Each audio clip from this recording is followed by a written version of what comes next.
In this video, we're going to continue our discussion of logistic regression and jump into the weeds a little bit on some of the different applications that we can do in terms of establishing the overall fit of the model, in terms of some of the decisions that we have to make when fitting models, etc. So getting a little bit more technical regarding the different decisions that we ultimately have to make when utilizing logistic regression. So one of the first things is assumptions and fit indices. Now, the first thing we need to understand is logistic regression doesn't make many of the assumptions in a traditional regression sense. We don't check logistic regression for, say, normality or anything like that. Rather, logistic regression assumes that the model as a whole has quote unquote good fit, whatever that ends up meaning.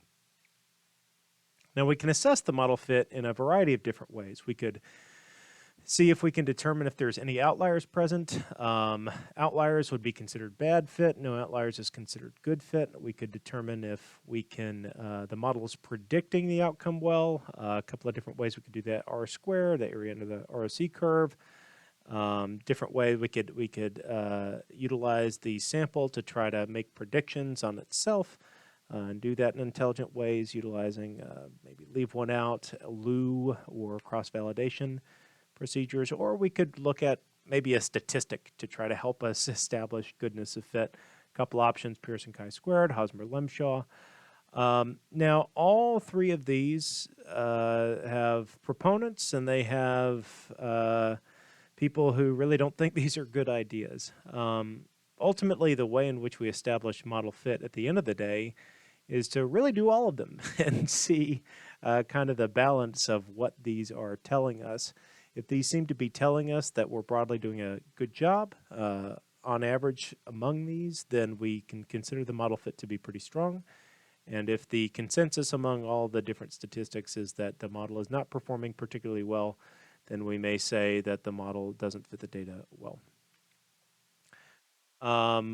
I do want to take a moment to explain Hosmer-Lemshaw real quick. It's a pretty clever idea before we move on. We are going to demonstrate these later in software, but Hosmer-Lemshaw really looks at our predicted probabilities and determines what the observed values are within those predicted probabilities. So for instance, maybe on a bin from 0 to 10% is our predicted probability in logistic regression.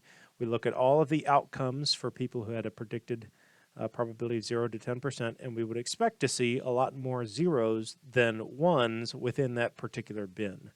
And let's say we make 10 bins, 0 to 10%, 10 to 20, 20 to 30, and then we go up all the way to 90 to 100. Well, a bin of 90 to 100% predicted probability of having a 1 in the DV, we'd expect the outcome, if the model's fitting well, to have a lot more ones than zeros. So that's the idea behind Hosmer-Lemshaw, is comparing our predicted probabilities with what actually happened in the data, and hopefully those match up pretty well. I mention that because it's a pretty popular option. It's one we'll discuss later in software. Now, let's revisit one of the earlier examples and discuss prediction with that. So we're going to look at the model for good worker versus not a good worker. We're, in this case, going to look at not a good worker. And we're going to try to predict the probability that they'll be on time. So we can have our log odds like we did before, and then we have our equation, putting in a 0 for not good worker, and the goal is to predict, will they be on time or not? Now, we can solve for P, the predicted probability, by getting rid of the log through putting both sides as a power of E, and then we can reverse the odds by doing one of the equations we talked about at the very beginning of the logistic regression lecture. And through doing that, we can get to the probability of 0.2108, and shows the predicted probability for being on time for a not good worker is roughly 21%. The question is okay, 21%, does this mean they're going to be on time? Does it mean that they're not going to be on time? How do we then interpret that in terms of prediction? This is a little bit weird because logistic regression doesn't actually predict 0 not on time or 1 on time. It predicts probabilities. And at a deeper level, consider why this could be beneficial. in the actual situation, we actually don't know what's going to happen. There's a 21% chance of being on time. So is it going to be on time? Well, we don't really know. There's a low but not zero chance that it will be. Um, on top of all this, the probabilities that we're discussing are predicted probabilities. That is, we have a couple of different ways that we could be wrong. Our prediction could be wrong in and of itself, and the probability indicates a probability. Again, we're not predicting zeros and ones in this case. We're predicting probabilities, and probabilities indicate the degree of uncertainty that we have as much as they indicate what we believe will happen. So typically we try to stick to probabilities as much as possible when possible because it's a more accurate representation of a situation. We don't know if the person's going to be on time or not if they're not a good worker. We think there's a 21% chance, predicted probability that they will. But again, this indicates that there's a balance in both directions, that there is a non-zero chance. It's not particularly close to zero. Like it's going to happen infrequently, but sometimes, I guess, maybe is a good word for that. Sometimes they're on time, or occasionally they're on time. Might be a couple of good words to describe this. But again, it's more descriptive of the situation to stick with probabilities, and this can be one of the benefits of logistic regression. Now, there are times where we have to make a decision, and so classification is absolutely needed. All that you have to do to get a classification prediction from logistic regression is simply set a cutoff. A cutoff value is a value that anything above this value, I'll predict a 1. Anything below that value, I'll predict a 0. Or in our case, I'll predict you'll be on time. Or anything below this value, I'll predict you won't be on time.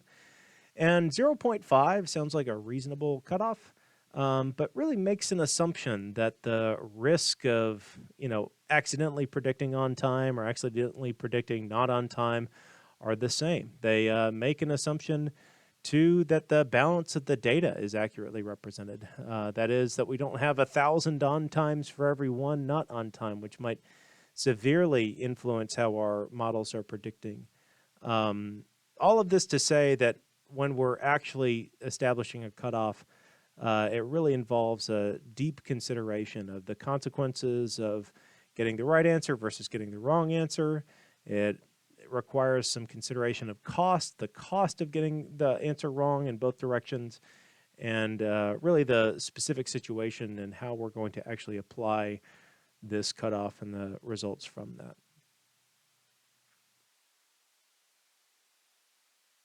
The ROC curve is one of the most used and iconic assessments of a logistic regression, broadly speaking.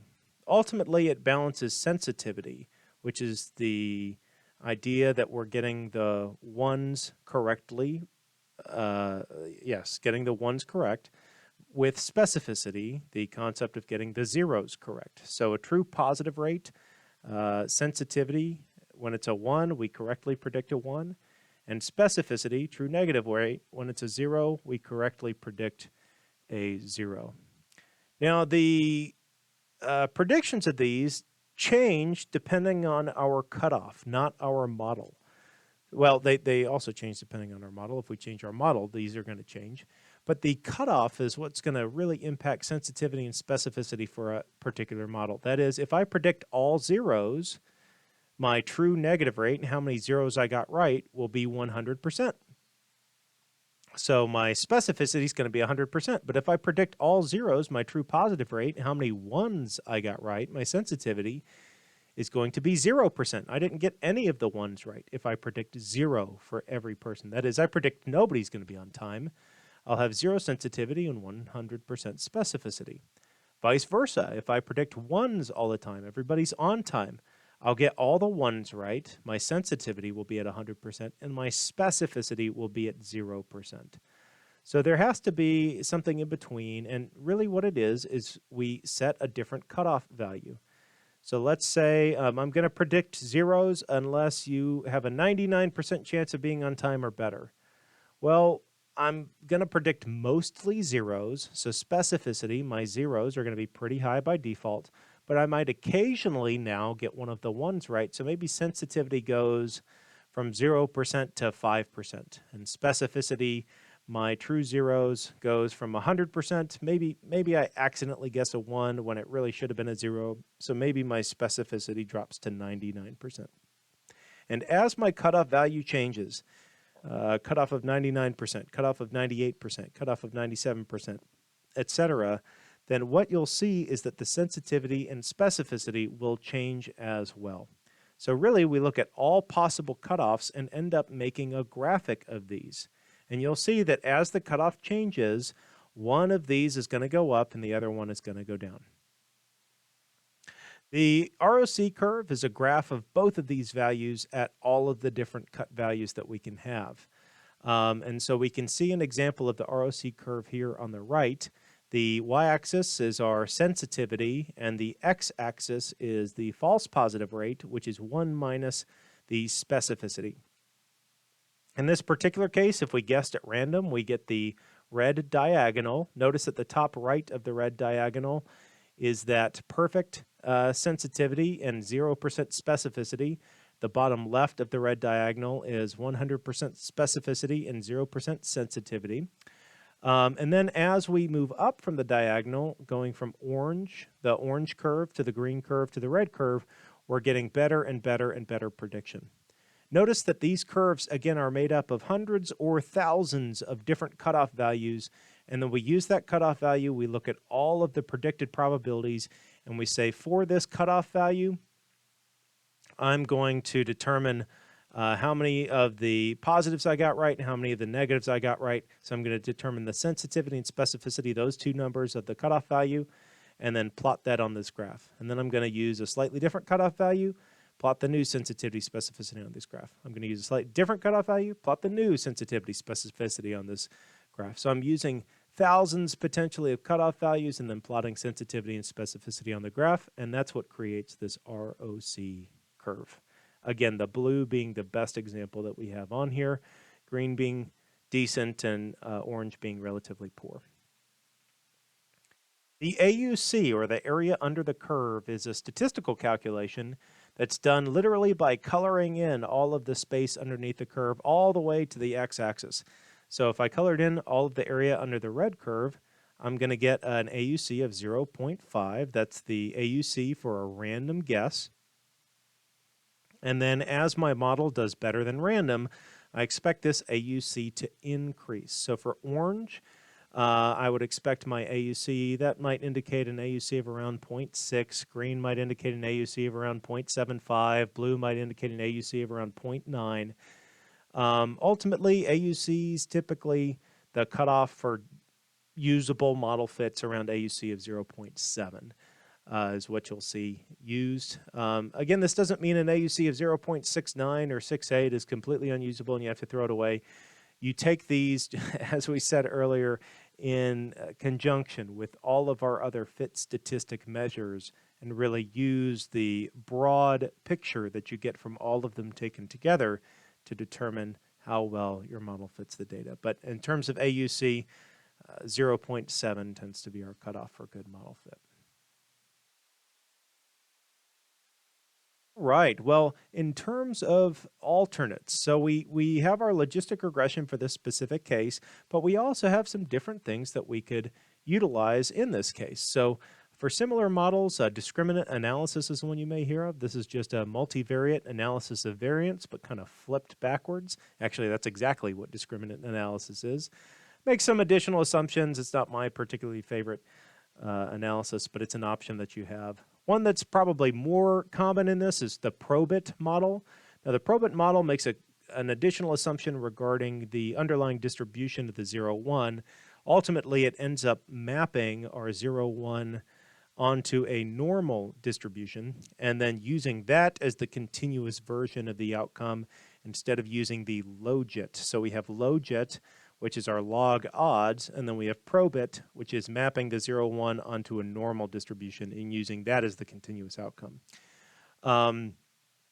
Probit, honestly, logit and probit come up with very, very similar responses 99.9% of the time in terms of the importance of variables.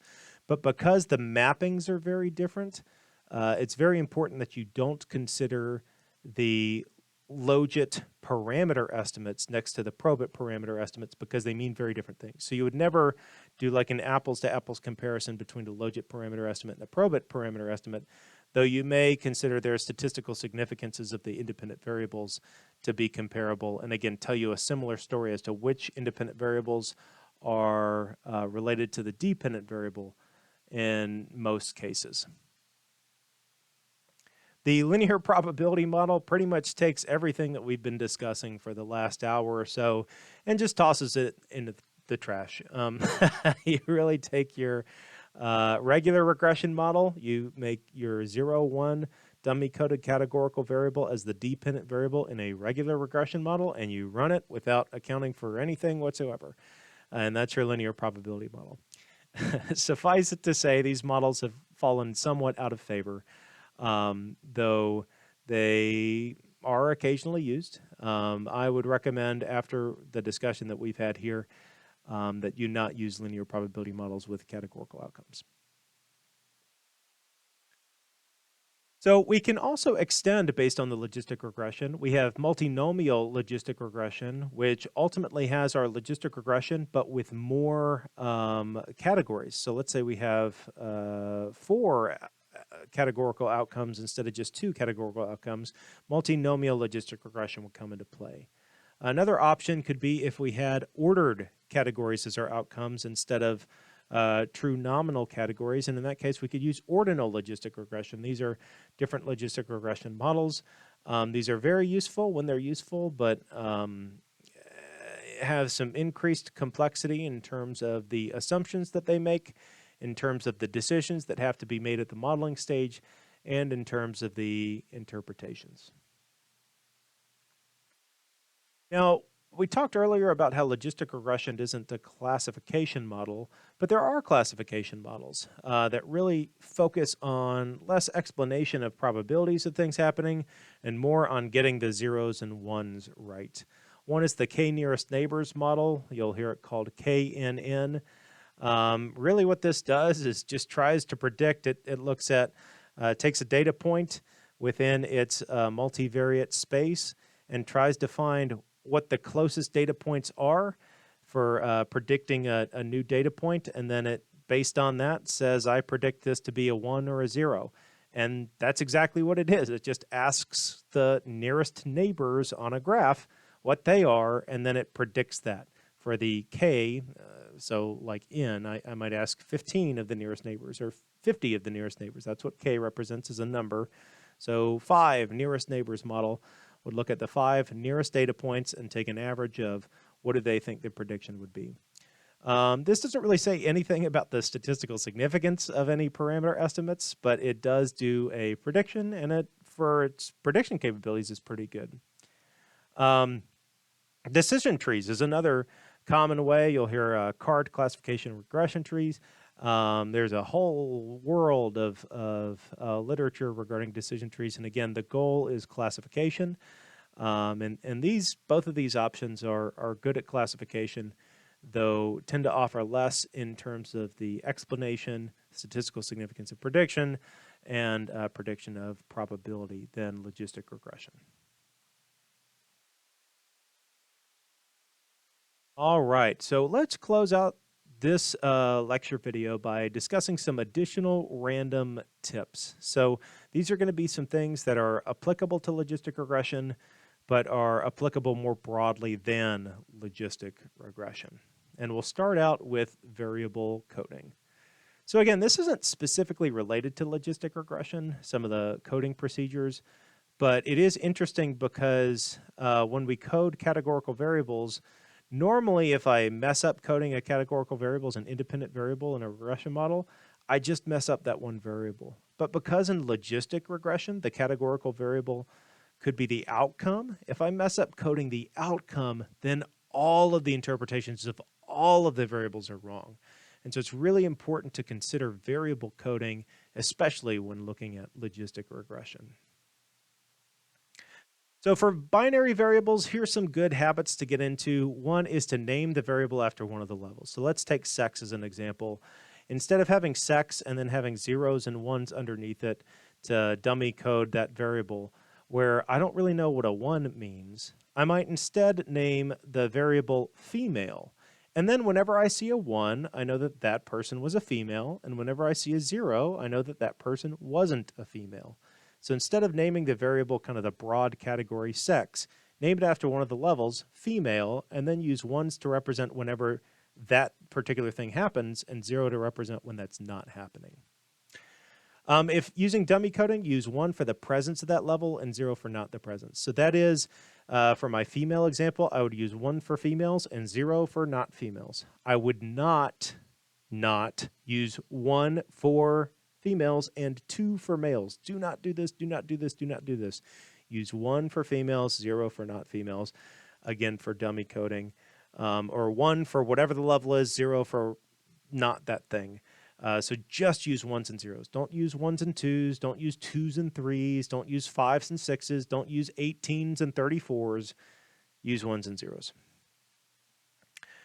Use clear and documented missing conventions. That is, if you have a missing value, I've seen some people place missing values as 0s, but in a dummy coded variable, 0 represents you answered no or something different. So you have to be careful about your missing data and making sure that you're typing in missing data appropriately to record it as missing. And of course, document that so that people who are reading know what that is. Now, when you're using a dummy coded variable, again, as I said before, under no circumstances, please never, ever, ever, ever use anything other than 1s and 0s for a dummy coded variable. I've seen some people use 1s and 2s, and that ends very poorly. So again, 0s, 1s when using dummy coding. Using a different kind of coding, then follow that coding structure. All right, sequential regression. Now this is heavily covered in our textbook for regular regression back in the chapters where they cover that, and in logistic regression, which is why it's in this additional tips, because it's a broad category. But this is often the best option for applied research. And let's talk through this a little bit. Sequential regression, sometimes it's called hierarchical regression, not to be confused with hierarchical linear modeling, really focuses on the after accounting for interpretation that's brought forth by multiple regression. So recall that in multiple regression or logistic regression with multiple variables, when we interpret the independent variable of interest or whatever variable we're interpreting, it's after accounting for all of these other variables. And in applied research, this is a really, really important concept and something that we want to do pretty often. So consider how this might play out. Ultimately, what we do is we make two models. We're going to have one with just demographic variables, and then we're going to have one where we take those demographic variables and add on to them the variables that we're interested in the study. And what we're going to do is compare those two variables, or those two models, and if those two models are different, because the only thing different between them is the variables, the independent variables, then we can say the independent variables have added something to the statistical model. So it seems like a pretty simple idea, and you know, it's kind of trivial when we're in a sterile setting like a class or, you know, an experiment. But in applied research, the claim that my independent variables contribute above and beyond or after accounting for demographic and covariate variables is extraordinarily useful. It's often the only claim we want to make because, frankly, if our contribution doesn't mean anything after we account for the demographics, folks ask, well, does that really mean that you're contributing anything in terms of your variables? Maybe it's just the demographics that are important in the first place. And so to be able to demonstrate the independent variables have a contribution above and beyond the demographics is an extraordinarily important thing. We'll talk a little bit about interpreting this when we talk about software, but this is something that I'd expect to do on your in-class and in your class performance assignments as well.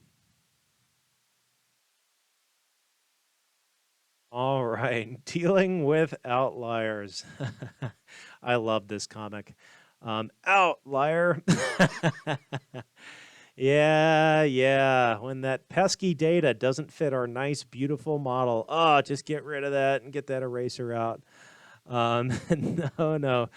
So dealing with outliers is something that is a big issue in statistics and something that there's a lot of, frankly, debate over. Please take these as my perspectives. There's certainly other perspectives out there. But in my view, too often when people are doing statistical analyses, they look at outliers as problems. That is, my model would just be perfect if it weren't for these darn outliers in there that are just not fitting in, and I just need to get rid of them. But the problem is if you do get rid of them, you're actually implicitly biasing your model or either misspecifying it, whichever way you want to say. You're really looking at a subpopulation. That is your sample without those particular observations in it.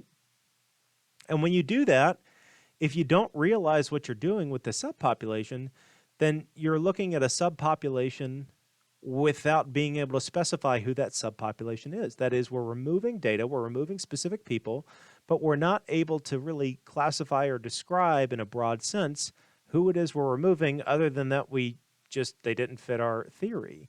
And ultimately that leads to problems with the applicability of who does your theory actually then apply to if you have to remove some people from the population to get it to apply in the first place. So there's some problems if we just remove outliers, and actually I think this is really never the answer to do as a standalone answer. Instead, here's what I would encourage you to do. First, check if the outlier is a typo. So go back to your data set, go back to whoever entered it, go back to the paper form of the survey, whatever you have to do, but check if it's a typo. And if it's a typo, fix it. So when I say never remove outliers, that's not to say don't correct typos. If you're supposed to type in 98 and you accidentally typed in 998, well, go correct that and fix that. I had an example. I was doing some analysis for a medical client. We had 12 different hospitals, and we were analyzing height as it related to a particular outcome. And for one of the hospitals, the heights were all way off. And upon looking into this, we found out that 11 of the hospitals entered height as inches, and one of the hospitals entered height as centimeters. And that made a very, very, very different set of numbers that looked like all of them were outliers. And if we'd have just thrown them away because, oh, those outliers don't seem to fit, that would have been a huge loss to the study. So instead, by looking into it, we're able to make the conversion, correct the error in entry, rephrase all of those in the correct units that match all of the other data points, and then through entering all of them as units, include all those data points in the study. Now, if it's not a typo or data error, then we investigate it. And I don't mean investigate the point like we're going back and double checking our typo. I mean, we investigate all of the other entries for that person. So that person has an outlying value that we've determined is not a typo. Let's look at all their demographic characteristics. Is this a person representing a different subpopulation? Is this a person representing a new pattern or trend that I've never known before? Consider if I'm studying the effects of a weight loss program or a healthy eating program in young 20-year-olds or young 20s students. And I want to determine, the effectiveness of this program. And there's one person that's outlying. I've double checked, and it wasn't a typo. But then I find out among all of these healthy young 20-somethings, this one person had cancer or something like that. This is a very, very different case than everybody else. And that's what's making this person an outlier. And at that point, it's time for me to make a decision. Do I keep the person in the study or not?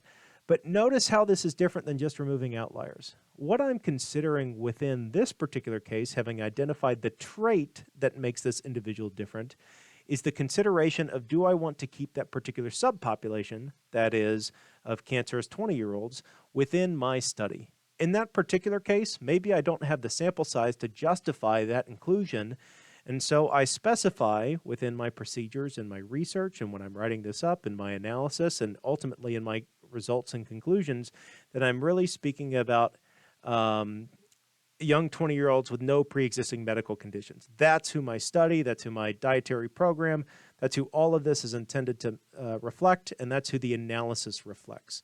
So through defining the population that I'm actually studying, I'm able to exclude the outlier, but exclude them not by excluding the data point, exclude them by clarifying the population of interest. And so it's an exclusion in a sense, but again, it's not really an exclusion. It's clarifying, oh my gosh, I never even thought about that, but that's not who I'm trying to study here.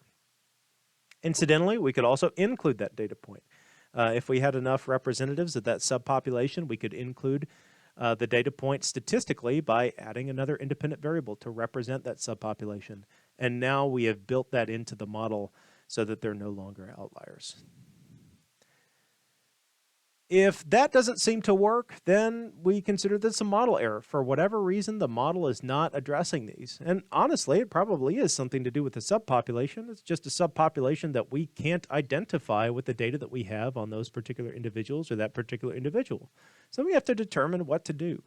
We can do model transformations. We can use models that don't rely on that. We could remove the case, which again, in my opinion, is always the wrong option. But there's a bunch of different ideas that we could then do if this is indeed a model error. I think the thing that I would lean towards is to utilize a model that allows or is built in for accounting for outliers so that we don't make this assumption and don't remove the data. There's several different statistical techniques that we can do to make sure the data stays into the model, but at the same time doesn't drastically skew the outcome or the results. But again, following through these steps, I think, is really, really helpful in looking at the outliers as possible sources of additional information as opposed to just an error to be removed, just because it doesn't fit with your predefined theory. All right, ideas for you to check out. Well, we certainly did not cover every single thing relating to logistic regression. Here's a couple of big ones if you choose to use logistic regression in future research that you may end up exploring. For the fit statistics, we really just barely scratched the surface of the different kinds of fit statistics that are out there. Oh, there are many, many, many more than I mentioned. But because there are so many options, understanding why and how each of them are constructed and why each were constructed in the particular way they were constructed can help you identify the correct fit statistic for your scenario and situation. So the equations are ultimately how you can isolate the difference between those different statistics and really compare one to the other to determine when is one going to be more effective, under what circumstances, when is the other one going to be more effective, or when they're going to be most descriptive of what you're trying to measure in terms of your model fit. So I highly recommend checking out those fit statistics a little bit more in depth. Though remember, just like a cutoff, the classification of model fit really depends on your context. I might let model fit be much less tight-fitting in like a social research project than I may in a very controlled experimental design and science. So model fit, again, even what constitutes good model fit may vary from context to context. Another thing, we didn't really talk at all about significance testing and how that process is done. I will say you're going to see some different terms, things like walled test, likelihood ratio test.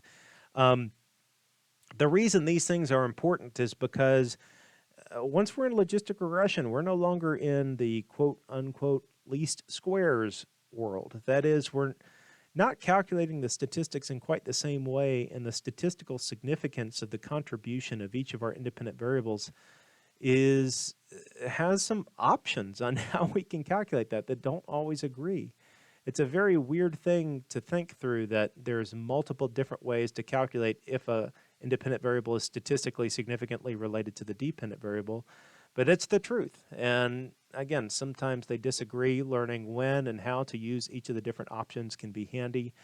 And all this ultimately comes from the fact that we are branching out into some broader, more recent developments into statistics. We're branching out into some more advanced applications of statistics. And with that comes a theoretical underpinning that is robust, but at the same time eliminates a few of the options that are more basic stats theory that fits in basic situations but doesn't fit these more complex situations allowed for. In any case, that ends our logistic regression lecture. And now we move on to the software examples. Get to try out some of these different things that we've been talking about here.